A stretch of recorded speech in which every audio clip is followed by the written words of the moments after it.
hello. Ito po, ipapakita ko lang po itong, syempre, itong ng ating tortoise. Ayan. Pero talaga ipapakita ko po sa inyo ito. Tingnan nyo po ito.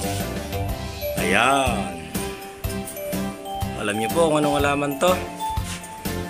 Ayan. Yan po yung oregano. Alam nyo po ang oregano ito ay galing pa ng Pilipinas sa bayan po ng Bicol. Dahil yung kasama ko po rito ay taga Bicol. Ayan. Parang naging puno na po siya. Ayun po. Umabot na po hanggang doon sa second floor. Ayan. Naku, laki na ng oregano to. At saka po ang taba-taba nyo. Dito po ngayon to sa Africa. Ayan. Siyempre, ito po ay pwedeng panggamot po sa ubo, sipon, sakit ng tiyan.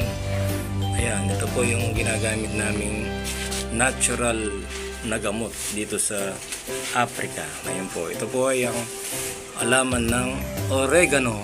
Ayun, taas-taas na po ng oregano niya. Oh. Hanggang second floor na po. Ayan. Pati po yan sa labas. Ayan, nasa labas na rin po yan. Oh. Ayan. Okay po. So ito po, sinare ko lang po ito kasi nakatanim po ito dito sa isang malaking container. Ayan.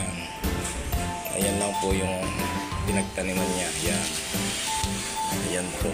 Oh. Ayan, pakita ko po sa inyo lahat. Ayan, yan po yung puno ng oregano. Okay?